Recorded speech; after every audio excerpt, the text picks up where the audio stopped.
All right, this video is for anyone that's been feeling lost with cold calling and tired of trying the same recycled LinkedIn sales guru advice that never actually works. So I'm going to give you a step-by-step framework from the very first line all the way to booked meeting that's actually been proven on live calls and transform the results of literally thousands of reps at this point. So we're going to start by covering the highest impact areas, which are your tonality, maintaining what I call an assumptive frame, and getting yes or no answers on cold calls.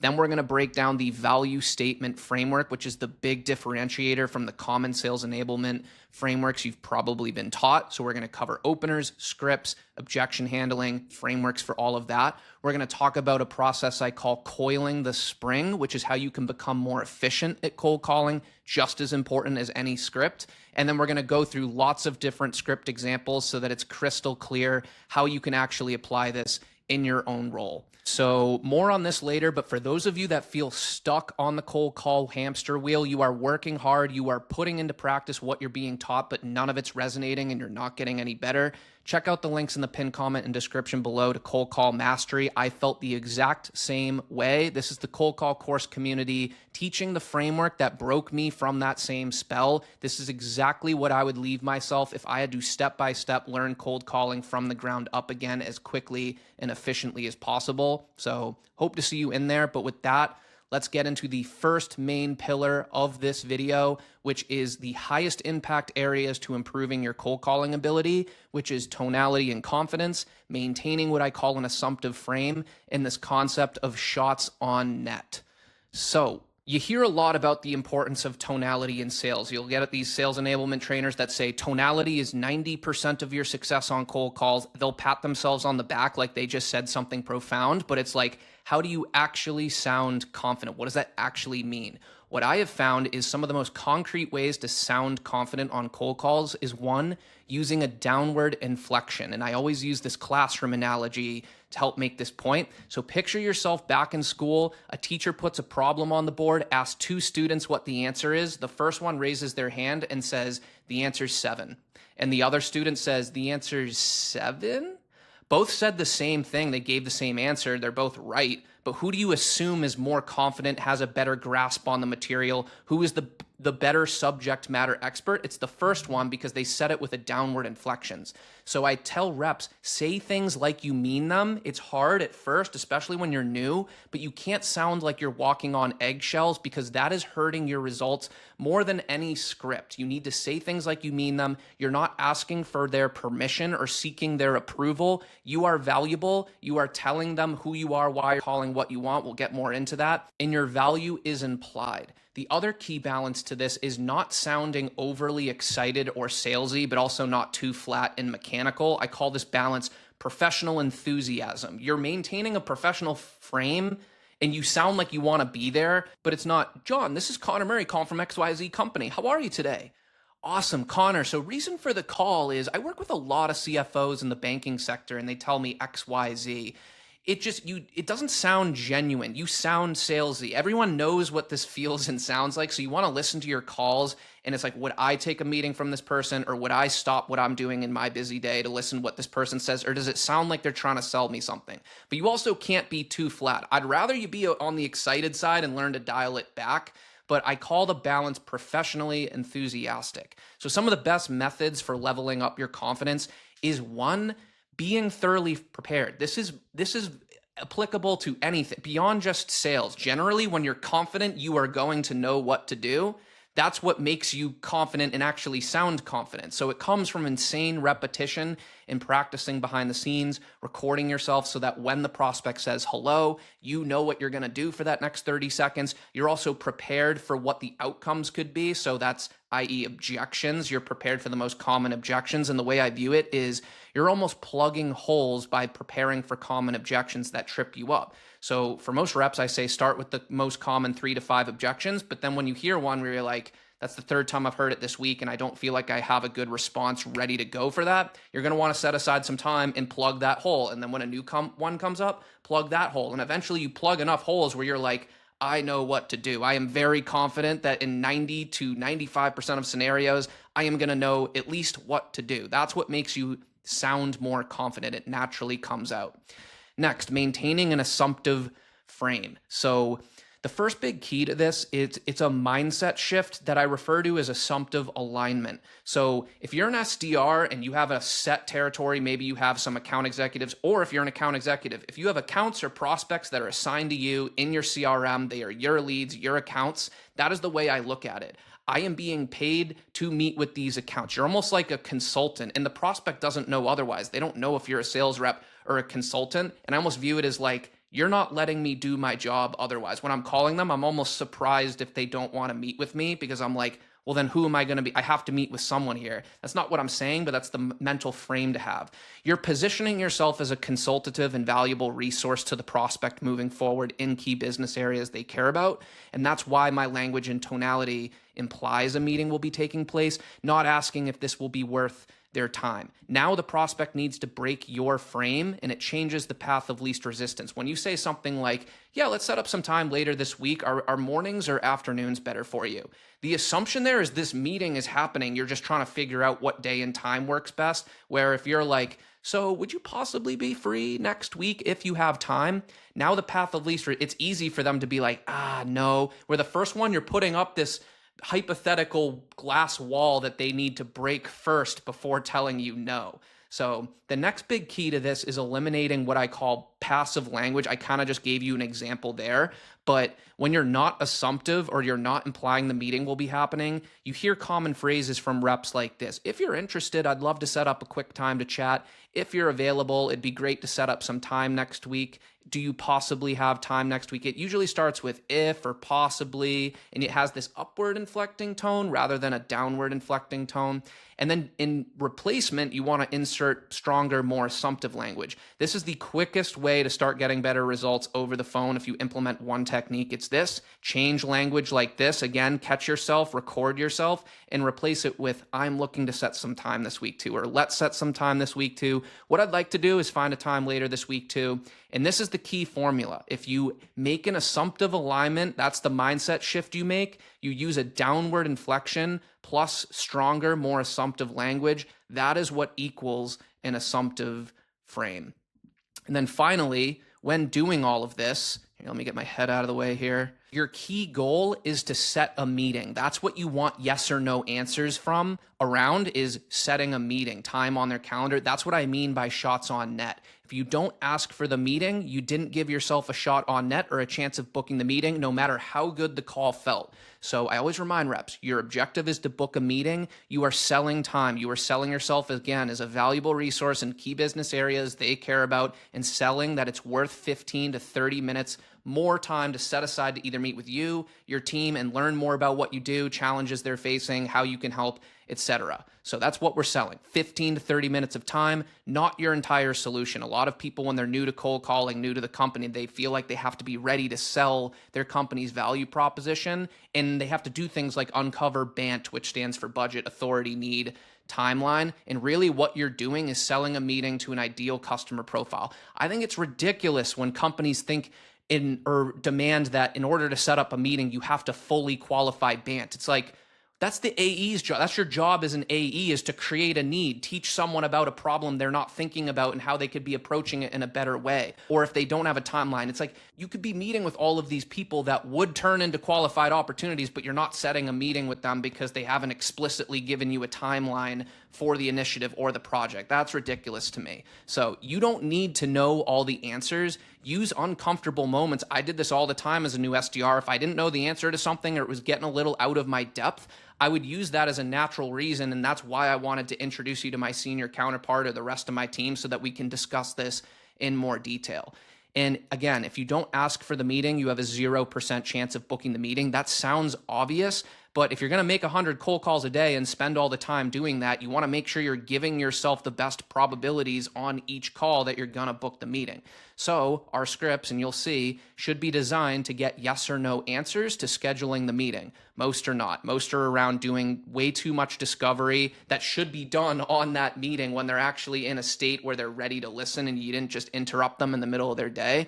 And a lot of sales reps are trained to ask open-ended questions at the outset, qualify, and only if they sound interested enough, book the meeting once there's enough qualification and interest. And it's usually too late at that point. And a lot of times they're like, well, what would we even talk about on the call that we didn't talk about here? And you kind of blow your chance. So take control of the call and state your intent. Get right to the point of why you're calling them. I call this a value statement, which we'll cover, but it's essentially you front load the value and you give yourself a shot on net. You answer 3 questions in 30 seconds: who you are, why you are calling them, which is what priorities and challenges you solve and how you solve them, and what you want. So you're not pitching, you're giving them the essential information they need out of the gate to make a low friction decision on whether this is worth setting up more time.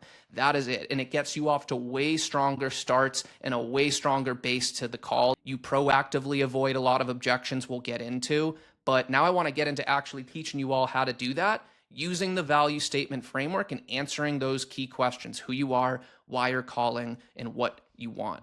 So before we start, this might sound familiar. This is the typical cold call framework. It's how I was originally trained. It's how I most commonly see reps that come to me and join Cold Call Mastery, how they were initially trained, and you can just feel something wrong with it. It doesn't resonate. So it likely, you've probably been taught to lead off with permission-based openers. Did I catch you at a bad time? Do you have 30 seconds for me to tell you why I'm calling? And then only if you get permission, which you've already created variants for yourself, do you lead off with an observation and social proof, and then an open-ended directional question. So it could sound like this. Let's say you got permission. It's like, hey, saw you were the CFO over at ABC Bank. Curious, a lot of CFOs I speak with are exploring AI automation and adoption lately. We actually worked with a large financial services firm recently to help modernize their back office workflows and save a bunch of time on manual work. Is that something you're looking into as well?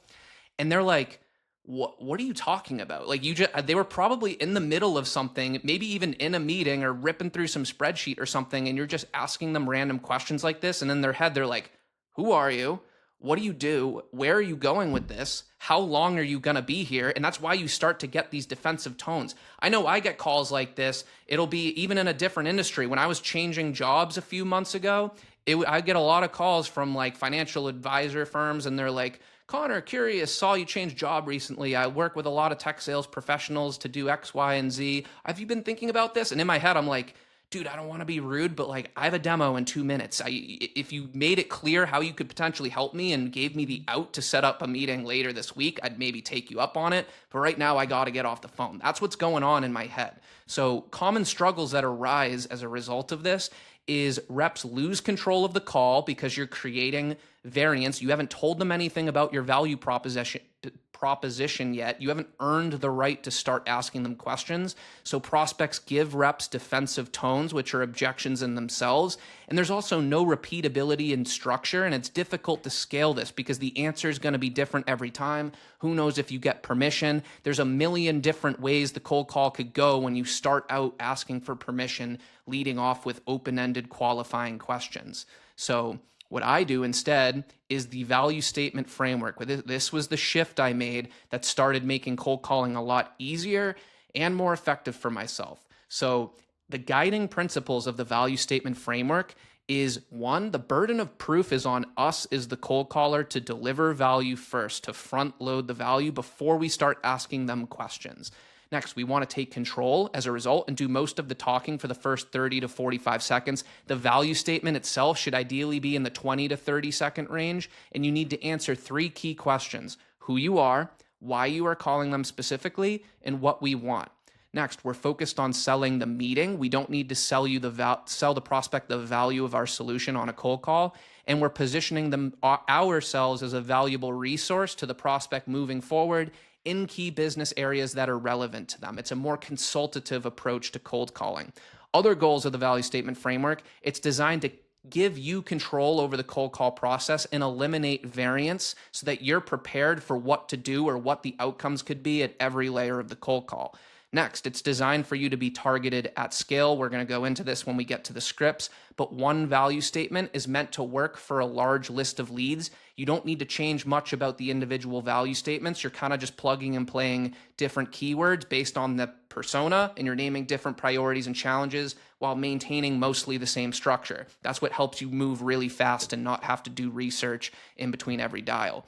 It's designed to take key nuances into cold calling account, like that like I was just talking about, we're generally interrupting a busy working professional who may not be in the mood and probably is not in the mood for a 5 to 10 minute cold call. We want to give them that out out and make clear to them early that we don't plan, nor do we want to be here for a while. We want to make this quick, set up a meeting, and let them get on with their day.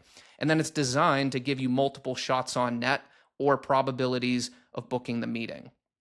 So before getting into it, this is kind of a visualization of what it looks like. This will make more sense as we go throughout the rest of the video, but it starts with an assumptive formality. Then you deliver the value statement. Once you physically deliver it, there's only 3 possible outcomes. Either they say yes and you book the meeting, they say no and you make your next dial. Both of those are easy enough. You don't even really need to be prepared. It's pretty self-explanatory what to do. Otherwise, it's an objection or a question, which is what happens most of the time, but you're getting higher quality objections generally because you've stated your intent and delivered a value statement first before just asking them random questions. So then the goal is to be as prepared as possible as we can for the most common objections. And we're going to cover later in the video a couple objection handling frameworks and techniques that are, again, repeatable and easy to implement. But it all starts with that assumptive formality. What do I mean by that? I think most people are trained, they way overthink the cold call opener. This should not be something that makes cold calling hard or that you have to put a lot of effort or energy into. Ideally, I want it to go the same way every single time and limit variance. That's why I personally don't like the permission-based openers, because they could have any sort of response to it. A lot of people are trained to, hey, did I catch you at a bad time? Opportunity for variance 1. Do you have 30 seconds for me to tell you why I'm calling? Opportunity for variance 2. And it makes it hard to actually get into why you were calling them and give yourself that shot on net. So the goal is to get right into the value statement as quickly as possible. And the key to doing this is, again, that downward inflection. So you can use any words you want, but it sounds something like, hey, Jim, this is Connor Murray calling from XYZ company. How are you? Or how have you been? Rather than, hey, Jim, this is Connor Murray calling from XYZ company. How are you today? Or how are you? That slight distinction, the upward is like, they sound like they're trying too hard and they're trying to kiss up to me a little bit. You sound salesy when you do that. Where the downward inflection is more signaling, hey, just give me a quick formality back and I will get right into why I'm calling. You're signaling, I have something to say next and I'm here to be concise and brief. So some common techniques that I commonly see that inadvertently create variance are confirming their name and title. So all of these you could just eliminate and you'll see it will make your cold calls feel a lot more frictionless and easy. This one is one of the most common. Hi, am I speaking with John Smith? Or am I speaking with John Smith, the CFO at ABC Bank?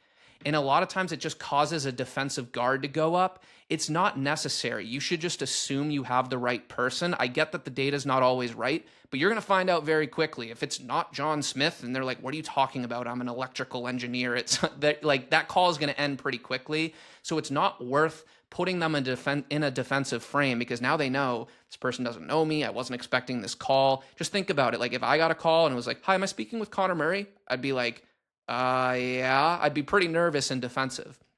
Another one, asking for permission. So like, hey, did I catch you at a bad time? Is now a good time? Look, if the permission-based openers feel comfortable, use them. As long as you're able to consistently get, yes, I have 30 seconds, and then get right into why you're calling, keep using them because you're using it as an assumptive formality.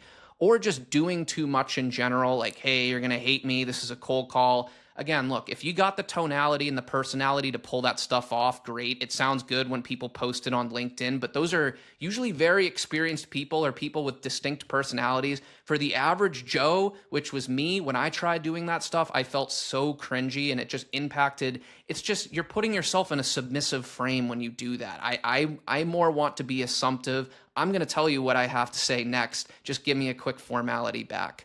So once we get that assumptive formality, now we get into creating cold call scripts and answering those key questions: who you are, why you're calling, and what you want. So this is what I mean visually too. It's like you get the opener and as quickly as possible, you want to get into all of this. So here's an example, and everything I've kind of highlighted here is what I was talking about when I said you could change certain keywords depending on the persona you're calling while maintaining the same overall structure. So if I was selling something that was relevant to finance, people who worked in finance departments in insurance specifically, I could make one script like this, have 100, 300, 500, however many people that fit this category on a list, and be confident that this is going to be a relevant, valuable script to them without needing to do research in between dials or anything like that. So here's what it can sound like.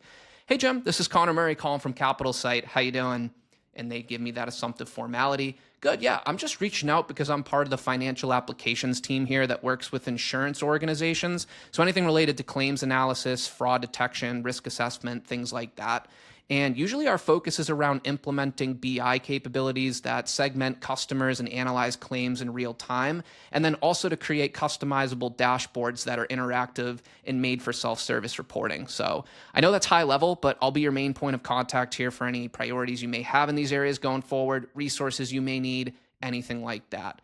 A lot of times I just like to pause there, or you could shorten that a little bit and then just go straight into, yeah, and I know I kind of called you out of the blue here too, so I was actually more looking to set some time later this week just to introduce you to my team and get on the same page going forward. Do you have availability on Thursday or Friday this week?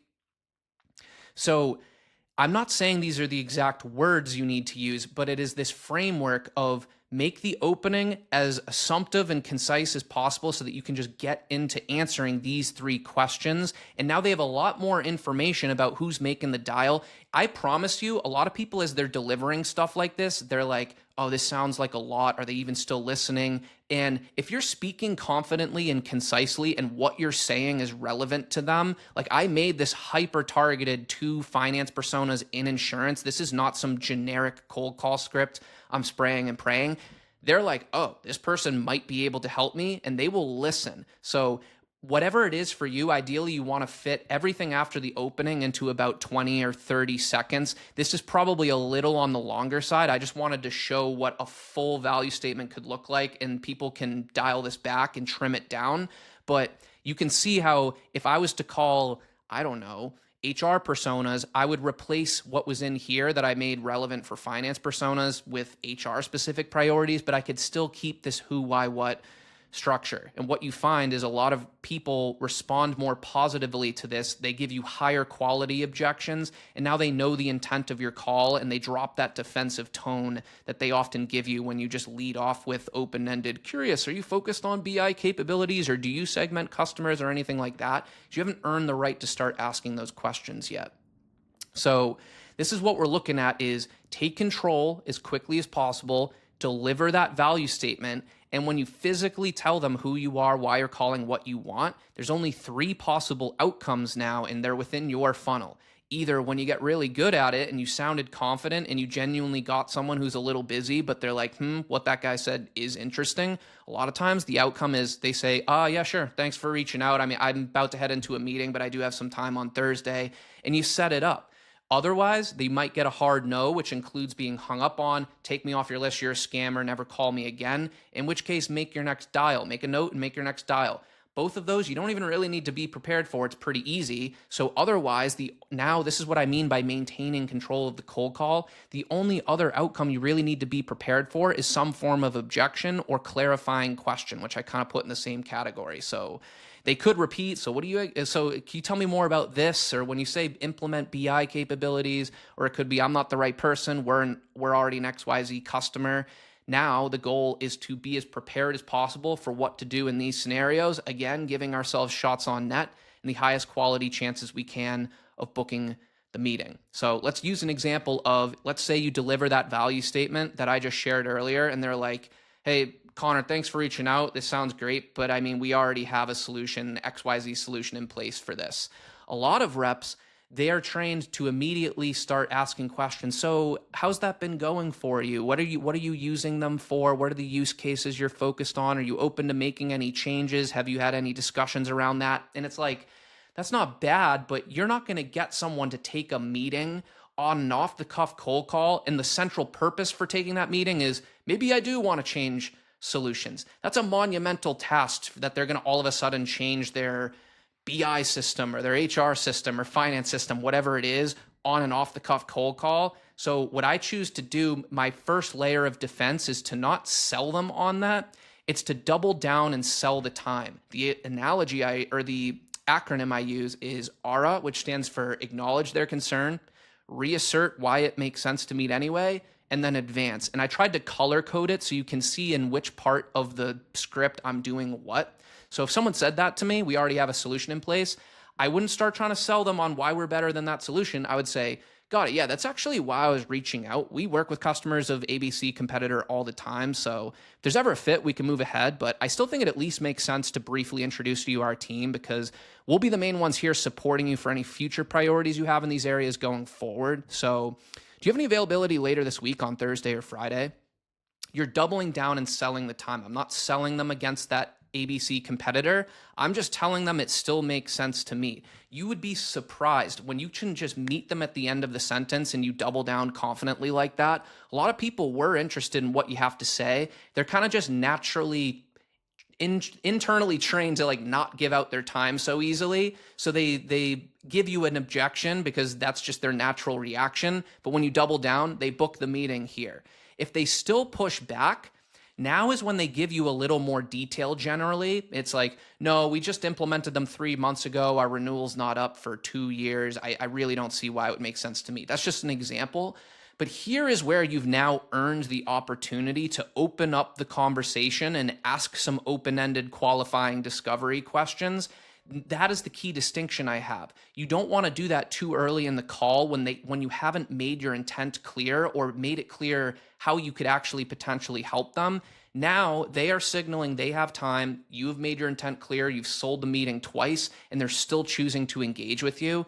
Here is where I implement my second layer of defense, which the acronym is ACE, which is ask, clarify, expand. Essentially what you're doing here is trying to build more credibility in their mind that you are worth spending more time with and can potentially either teach them something, be valuable to them now, or be valuable to them in the future. So here's just an example. It could sound something like, so when you got it. So when you say you have ABC solution in place, does that also support X, Y, and Z processes? And the reason I ask, that's the key line. And the reason I ask is because normally when we work with customers of ABC, it's because they're using it for blank, like planning and budgeting. But then they also use vendor A for this, vendor B for that, and vendor C. And there's usually a big opportunity to consolidate tooling and also deliver a pretty meaningful ROI in the process, which is something we could look at and that we work on all the time. So just curious if that's something you've considered. So what you're more doing with this type of question, you're trying to signal your credibility that you've actually been here and done this before, and you're not just spraying and praying. You are who you say you are, and you're giving them ideas of, they're like, oh, we already have XYZ competitor. And you're like, you know what? Actually, we do use 4 different tools. It would be nice if we can consolidate something. It might be worth 15 minutes to learn what, at a high level, what an ROI could look like or how they've worked with other customers, because this may come up internally. So again, there's no concrete script for this. It's more this framework of doubling down and selling the time as your first layer of defense. And your second layer of defense is, yes, it's a question, but you don't just stop at the question. That's what a lot of reps do. And what I did for a long time is just, I knew where I wanted the combo to go, but I would just say, so when you say you already have AB solution in place, does that also support planning, budgeting, and forecasting? And just now you're kind of in this like cat and mouse game where you sound like you're asking questions for the sake of asking questions to keep the combo going. You more want to use this second line. And the reason I ask, I only ask because, and then teach them something. That's how you build credibility for yourself and how you can flip their internal monologue that you actually might be worth spending more time with. So this is kind of visually how I look at the objection handling framework. It actually starts with the value statement where you tell them who you are, why you're calling, what you want, and you proactively avoid a lot of objections that you otherwise would have faced. Now, when you do face an objection, so that's your first shot on net is the value statement. Your second shot on net is after you get an objection, you acknowledge their concern and tell them it makes sense to meet anyway. That's your second shot. And then your third shot on net, and it could be fourth or fifth, depending on how long the conversation goes, is targeted questions designed to build credibility and trust. But you're not trying to do that for too long. You're trying to make this around setting the meeting, because if you go too long, one, you're wasting time for yourself. You don't want a meeting to go 20 minutes that should be 5, a cold call. And 2, you want to be doing that discovery on an actual discovery call anyway. I don't want to be doing this when I've just interrupted busy people. And like, if I have a CFO and I'm like, man, this is one of my top accounts, this is the guy at the account, I don't want my one shot being on an off the cuff cold call. I want to do it when I set a meeting, I can properly prepare, come in with a stronger point of view, and do all of that open-ended qualifying discovery on the actual call. I view the cold call as my job is to get them to that meeting. So now let's talk about coiling the spring. This is super important. It's one thing to be effective at cold calls and have an effective framework in place, but it's not all that effective if you can only make 10 dials a day. So a lot of reps are like, how do you make 100 dials a day? How do you make the list big enough? How do you make them homogeneous enough? That's what coiling the spring is. It's that upfront work and that upfront lifting to make cold calling easier for yourself. So the technical definition of how I define coiling the spring in sales is that you are front loading all of your prep work. So things you normally do on your day-to-day basis that break up your day and cause friction, I would rather do that up front. It's almost like meal prep for sales reps. Rather than making your meals, ordering the food, going to the grocery store a couple times during the week, spend 4 hours on Sunday making it, boxing it up, right proportions so that you can just focus on lifting and eating when you're done. So it's the same thing with cold calling, even emailing. You want to do all of this upfront lists, or list building your targeted lists, writing the tailored emails and cold call scripts so that when it's time to execute, you can actually just focus on high quality outreach and making dials without friction, hesitation, or wasted time. So how to get started with this is you want to first determine who are your top ICPs or job titles or buying triggers. What are they? So it could be even beyond just job title. It could be a department like finance departments, marketing departments,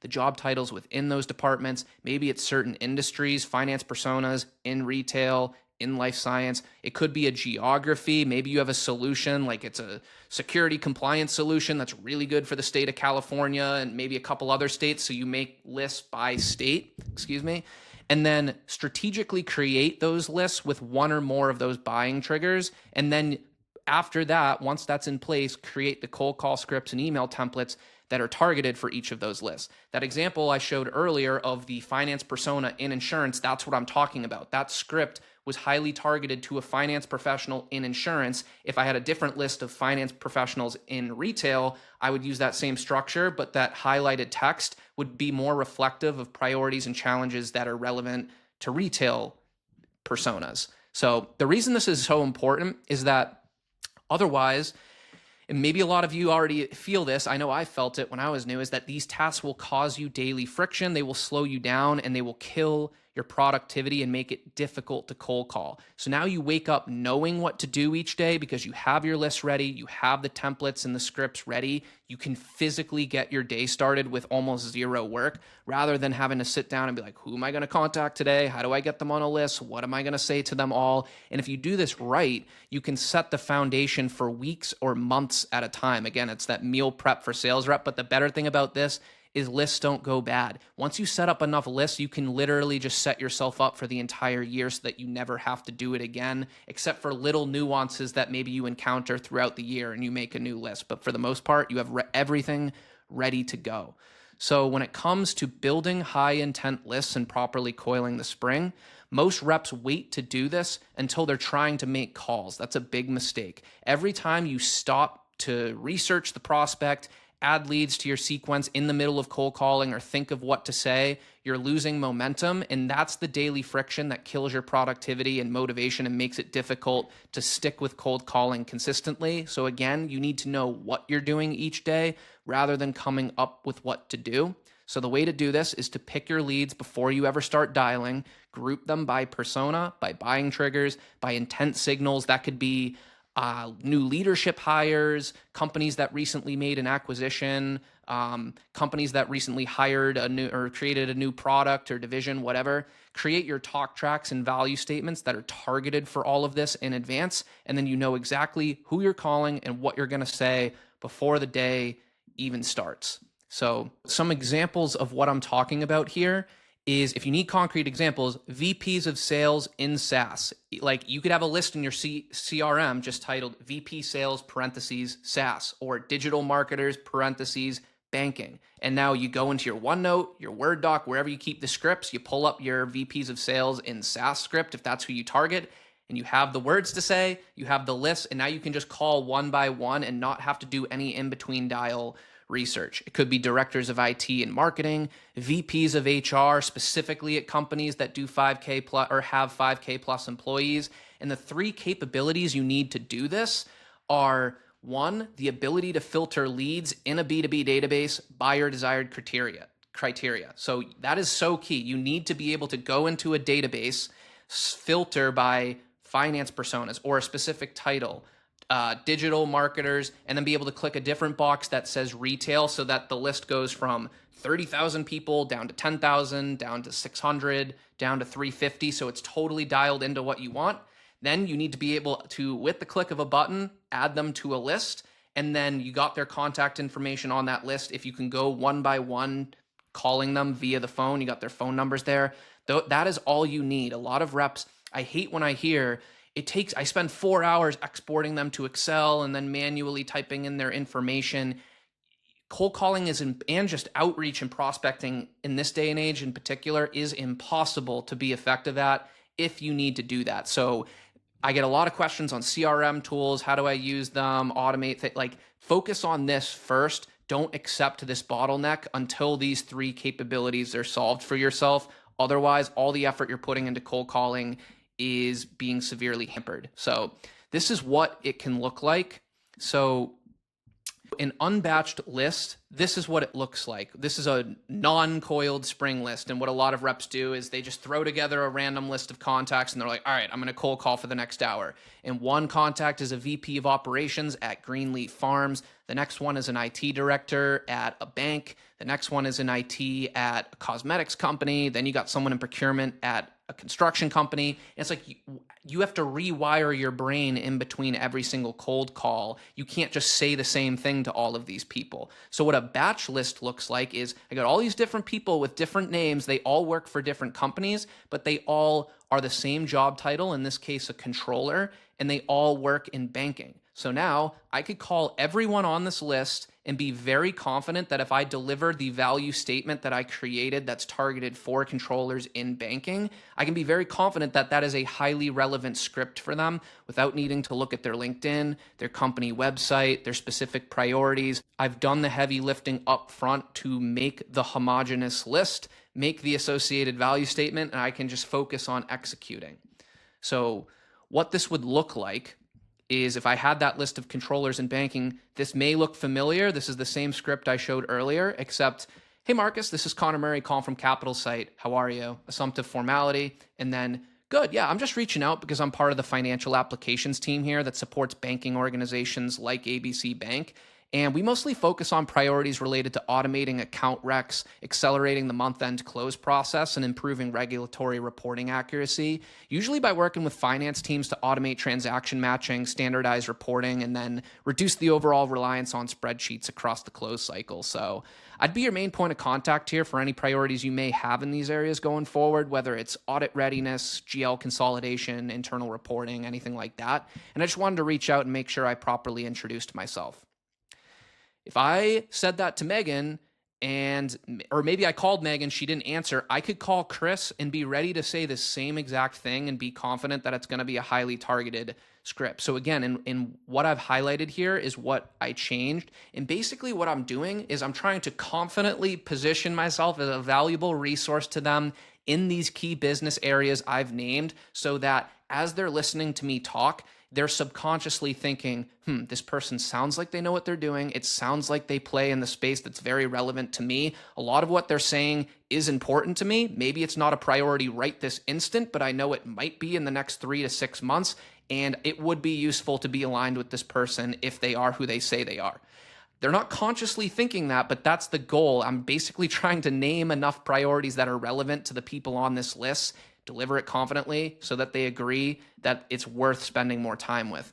Now, let's say I had a different list. That was my Monday list that I called on the last one. Now this is Tuesday. Now, let's say I'm still doing controllers, but now I have a bunch of different ones that work in the retail space. So Bright Path Apparel, Home and Hearth Stores, these are just made up names, Peak Outdoor Supply. You can see the script is 90% the same and it has the same structure, but now Instead of the banking specific priorities, I'm talking about retail specific priorities. So inventory cost control, multi-location financial visibility, accelerating month-end close cycles, centralizing store level reporting, improving forecasting accuracy, etc. So now I can do the same thing, confidently call all these people and give myself just a little bit better of a percentage that chance of what I say resonates with them due to making this retail specific. This would be impossible if you only just made a gigantic list of controllers in your territory and some of them worked at banks, some of them worked in retail, some of them worked in a totally different industry. You couldn't get this specific, this priority specific if you were doing it that way. That would cause you too much friction. So one last example, just to really hit the point home, is now let's do IT directors in manufacturing. So here's a bunch of IT directors that work at different manufacturing companies. It's the same thing, but now I'm talking about priorities related to ERP, legacy ERP replacement, collecting or connecting plant level data to corporate finance and improving system scalability, unifying financial and operational systems, AI and automation built into the platform. Now I talk about being on a team that supports manufacturers like ABC Manufacturing. And again, you don't need to make the whole script perfectly industry targeted. Oftentimes just one or two differences, like just saying you're part of the manufacturing team as opposed to the banking team or the retail team, that can be the 1-2% difference that makes you sound like a more valuable resource. So you don't have to perfectly dial in the industry specific priorities. Just lightly mixing it in there is often all it takes. So again, I touched on this a few slides ago, but the only tools you need to do this are those three capabilities. Filter large leads by key buying triggers, title, department, geography, whatever it is. Add them to lists with the click of a button, contact them one by one via the phone. List building should not be a manual time-intensive process.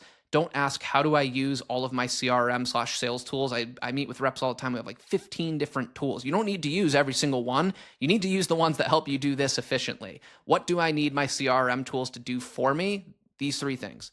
You have to solve this bottleneck for cold calling to be a viable method of prospecting at scale. Do not settle until you have this workflow solved. Pay for the necessary tools if you need to. Hopefully you work for a company or organization that just simply provides them to you. But some examples, I'm not affiliated with either of them, but they will give you an idea of what you need, are Apollo.io and Lucia.